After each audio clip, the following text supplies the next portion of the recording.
Welcome one, welcome all, and welcome to the Squeam Screen, a dodgy cinema from the opening scenes of Grizzly Tales for Gruesome Kids. This is nightmare fuel, so take a seat, grab a ticket, a packet of bugs, and get yourself uncomfortable for a screening of terror. Grizzly Tales for Gruesome Kids was a TV series that originally ran from 2000 to 2006. Based off the books with the same name from the 90s, they were a series of cautionary tales for the lovers of Squeam, and although I could talk about a single episode very easily, I'd like to talk about the show in its entirety, because the whole thing was an absolute fear-inducing bit of telly. The narrator, known as Uncle Grizzly, is an ugly old claymation predator with a massive nose and massive chin who lives in this old rundown cinema called the Squeam Screen. He's the literal embodiment of the word creep. The only thing not so scary about these episodes was his pet spider, Spindleshanks. Look at him! Even though he's got human hands, his googly eyes and big white gloves didn't quite get me frightened, but what did is the way Grizzly treated him. He'd always end up with his legs being yanked off, something dodgy happening, being squished. Uncle Grizzly shouldn't take care of anything, never mind a cinema. Inside the Squeam Screen, Grizzly shows short films to children.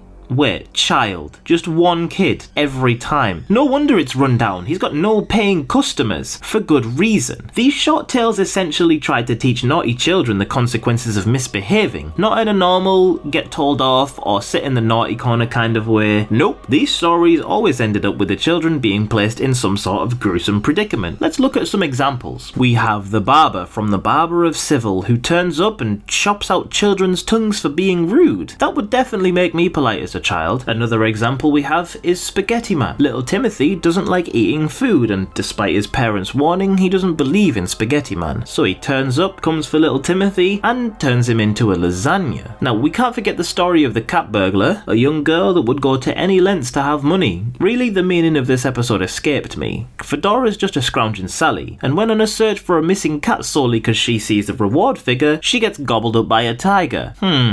Another shiver-inducing episode is about Nigel, a boy with rude habits like rolling his eyes, clicking his tongue, irritating his parents, you know, normal stuff, and murdering spiders. Well, he goes and catches a pregnant spider and kills it. The baby spiders hatch, forming a massive army of thousands who crawl inside Nigel's body and spin webs around his insides. See, most of the time, the morals of each story are very simple and obvious. Respect your elders, eat what you're given, go to bed when you are told, don't kill animals, don't look for missing animals. Anyway, do you remember Alexander, who tormented his parents by not going to sleep? He had his eyelids stolen by Mr. Peeler and then he could never sleep again, and after that episode, neither did I. The episodes normally had enough to deter kids from doing the naughty things on display, but in real life, they just brought on recurring nightmares for me and many of my friends. Imagine wanting to stay awake for another episode of the Tweenies and your dad makes you watch this instead. Mum, I'm running away. I like my eyelids. If none of these episodes frightened you as a kid, think about the child watching in the cinema. He unknowingly ate a bug, a worm, or some sort of disgusting insect before each film. And speaking of the cinema, Uncle Grizzly, look at his eyes. Those are the eyes of a man that loves to see suffering children. Complete psychopath. Look at his eyes. He was obviously bullied by a kid once and decided to set up this theatre of horrors to torment more kids, always saying stuff like, "All little kids are liars." He revelled in the stories, and focusing on insufferable children who got punished was his dream. Now, although this was labelled as a children's show, I still don't think that it was. But unsurprisingly, it was massively popular. It did manage to blend the scariness of horror and children's tales very well. I'd love to hear all of your thoughts on if the programme was in fact nightmare fuel worthy, or just another helpful learning tool for all ages. I've been your host, Kofi. See you again next week where we discuss why I have a jar of worms in my kitchen.